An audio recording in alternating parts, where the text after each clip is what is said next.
Hello everyone and welcome to my channel. In today's tutorial, I'm going to be learning how to make this beautiful black top inspired by the thumbnail. If this sounds like something you're interested in, keep on watching and don't forget to subscribe. With that being said, let's get on with the tutorial.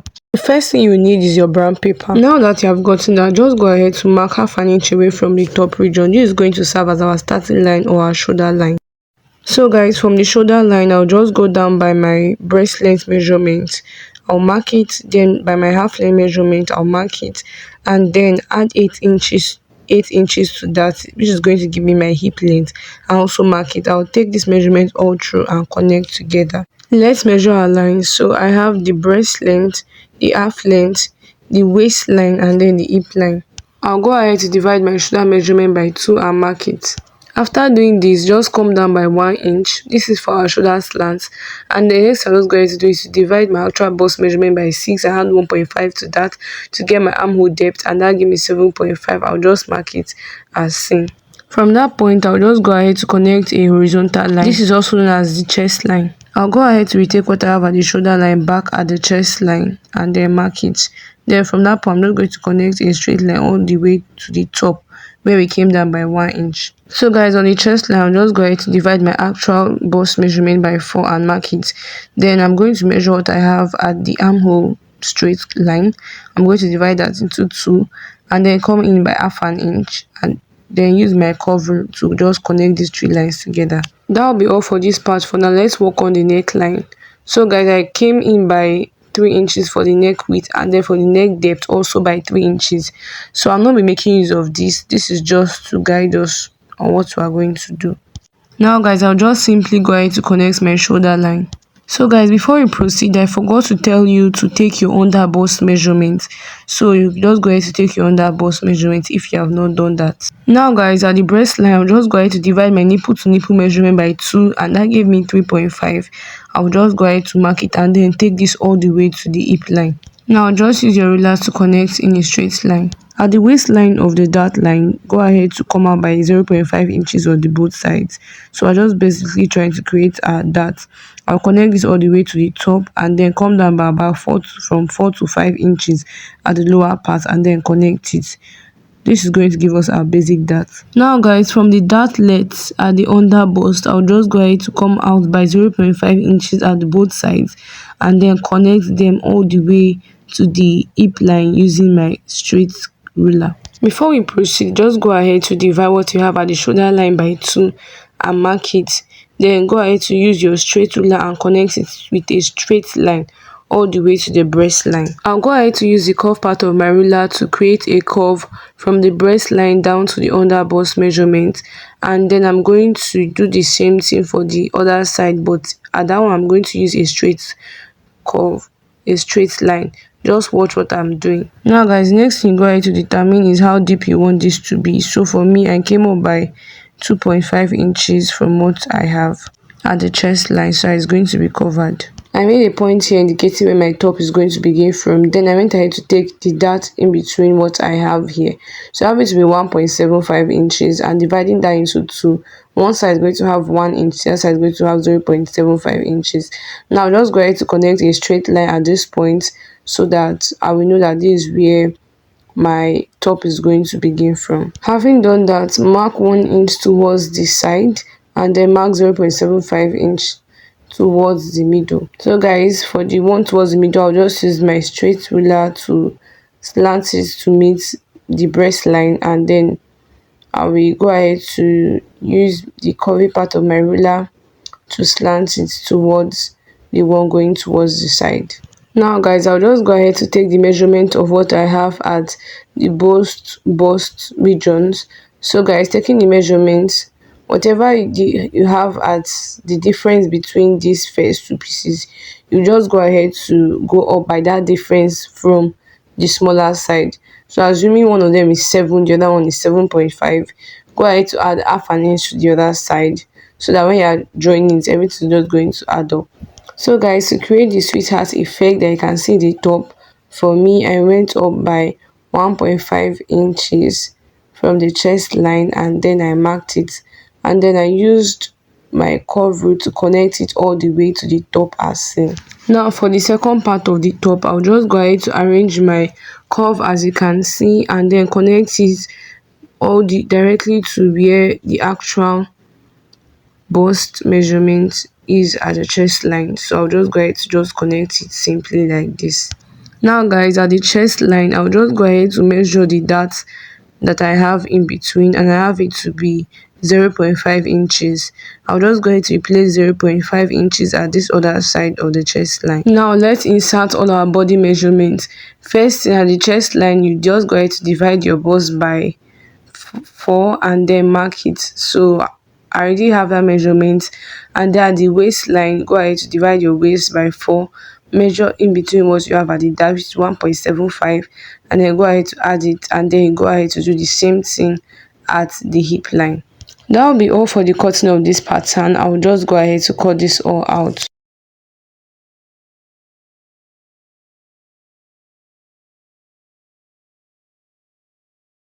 So guys, once you are through cutting everything out, the next thing you want to go ahead to do is to place them as seen and use your sellotape to hold it down. This is to enable us to cut out the hemline easily. So guys, from the half length line, I just came down by 3 inches and I marked it as seen. So guys, I'll just go ahead to connect it all the way to this part using my curved rule as seen. I will then go ahead to cut this out. And that will be all for the hemline guys. At the waistline, I just decided to come in by half an inch. This is to make it more snatched, and I'll just go ahead to connect it back as seen. This part is optional. This will be all for the cutting of the front. With the help of the front, I'm going to go ahead to draft out the back. The first thing I want to go ahead to do is to mark 1.5 inches away from the starting line. This is going to serve as our zipper allowance line, and then just go ahead to connect everything together as seen. Then you go ahead to bring the front piece and place it on that zipper allowance line, and then trace out all you have, just like you can see me doing. So I'll just go ahead to trace out mine. After doing that guys, I'll just go ahead to connect a straight line and then come down by about half an inch, just create a curve, and I'll connect it as seen. So guys, I was not able to capture what I did with my camera, but I just simply went ahead to cut out the back piece. So guys, at this point I'm going ahead to cut out my front pieces on my fabric, and I went ahead to leave half an inch away at the top, at the side, at the hem, and just basic, and also around the bustier region. Now guys, for the front, you notice that I also left half an inch away. This is so that we can be able to join it together and then to create that effect that we can see on the top. I also went ahead to iron estate to all my lining pieces. Now guys, the first thing I'll just go ahead to do is to join the both front pieces together so that they can form one piece. At this half an inch I left here, I'll also do the same thing for the lining piece. I've also gone ahead to cut out my wadding, and for the wadding I left half an inch away from the top region so I can be able to join the necklines together. So that is just the only difference. And I've gone ahead to cut for all the front pieces, and this is what it's looking like. So I'll just go ahead to iron it so I can gum to the main fabric. Having added the wadding to the front pieces, this is what I have. So guys, I went ahead to join the middle part before adding my wadding, and this is what it's just looking like. So guys, let's go ahead to work on this piece. First thing I go ahead to do is to align them as seen, and you can pin it from either the top or from the bottom. Just go ahead to, for me, I'm just going to pin it all the way from the bottom to the top with my pins first, and then I'm going to go ahead to make a stitch. I'll also go ahead to repeat the same thing for the back piece. So guys, I'll just go ahead to join the back pieces together also. So guys, I've gone ahead to make that stitch, and can you see how nice the cups is looking like right now? This is what it should look like. And then as for the back, I also went ahead to notch it and then iron it out with my tailor's ham. Can you see that half an inch that we left at the top region? Yes, this is for joining it to the that of the lining. And the next thing I'll just go ahead to do is to bring my back pieces and align them like this to that of the front, and then I'm just going to go ahead to shape this with my body measurement. So guys, if you left half an inch, you can go ahead to take your half an inch.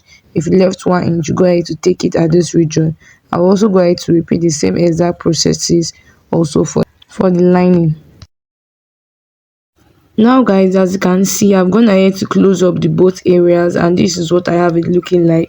Now the next we'll go ahead to work on is on the sleeve. First thing first, go ahead to subtract your under bust measurement, and then measure what you have at the top. For me, I have about 5 inches. So guys, I'll just go ahead to fold my fabric in a way that we're able to get enough to cut the sleeves. So now guys, remember that I took away 5 inches. That means for me, my length of sleeve should be about 10 inches. That is when I open it up and unfold, it should be like about 5 inches. So guys, instead of 10 inches, I'm just going to go ahead and measure 11 inches. Now we're going to use half an inch to join it on the both sides, and then for the width, I just made the width to be 8.5 inches. It depends on how full you want this to be and the quantity of fabric you're working with. Now just go ahead to cut this out, as you can see. So guys, this is what the sleeve should be looking like. I'll just go ahead to fold them as seen, and I'm just going to go ahead to run a straight stitch all the way down. So guys, having gone ahead to make that stitch all the way down, this is what I have. Now I'll just go ahead to centralize this, and to make it at the middle, I'm just going to open it up and iron the seams flat open. So guys, having gone ahead to iron it flat open, this is what I have. I'll just go ahead to turn this to the right side. Now guys, I'll just go ahead to run a gather stitch at the four ends. At this point guys, I've gone ahead to run my gathered stitch all through, and this is what it's looking like. I'll just go ahead to pull it for the four sides. Having done that guys, I'll just go ahead to knot it at the both ends. So guys, let me take you guys on how to add your sleeves to this. First thing first, you just go ahead to pick where you want to place it. For me, I placed it away from the dart line towards the side, and then I placed the second side. So guys, this marking that I have here is just that I simply divided what I have from where the dart is to where we joined it at the bust area. I divided that by 2, and then that is how I know that the sleeve is supposed to stop at that point. And I also did the same thing for the back. So where the sleeve stops at, from the armhole to where it stops at, I'm just going to take that exact same measurement on the other side. If it's 2, go ahead to measure 2 inches away for the back, from the back, and then just pin it as seen. So guys, it's as simple as that. So guys, these areas that we have pinned, I'm just going ahead to stitch it. So guys, having made that stitch, this is what I have, and this is what it's looking like. Very neat. And when I fold it inside, this is what I have. Yours too should be looking something like this. Now the next thing we'll just go ahead to do is to add our lining to this. So guys, I'm just going to open it up and place them very well, and then I'm going to align the middle of my lining to the middle of the main fabric, and then go ahead to pin it all through. So guys, I'll just be sewing the top area first, and I'll come and show you guys what it's looking like. So just make sure that everything is well aligned. Having made that stitch guys, this is what it's looking like. Now the next thing I went ahead to do was to notch it at the direct middle, and I'll just go ahead to open it all the way to the front, just like you can see. So guys, this is what the neckline area is looking like. Now the next thing I want to go ahead to do is to iron bias at this region, so as to enable it to stay in place. So I'll just go ahead to do mine now. So guys, I've gone ahead to iron my hemming gum to it, and can you see that it is staying better than before. Now we're going to work on the hemline region. First thing you're going to do is to fold, to turn it over to the wrong side, as I can see, and align all the important points together. All the joining should align together, and just go ahead to make that stitch. So guys, having made my stitch, this is what it's looking like. Now guys, when you're working on this hemline region, follow the way it curves. Don't sew that place straight, so I had to come out like this. I also go ahead to iron this very well, and then go ahead to add my zipper. Do make sure that when the zipper you're using should be the one that can open at the bottom. I'll just go ahead to add mine and show you guys what it's looking like. So guys, I'm gonna ahead to add my zipper, and this is what it's looking like. Very neat, and this is what the inside is also looking like. I went ahead to weave it for neatness. With that guys, we have come to the end of this tutorial. If you know you found this tutorial helpful, don't forget to hit the like button, comment, and also subscribe. Thank you all for watching this far, and I will see you in my next one. Bye.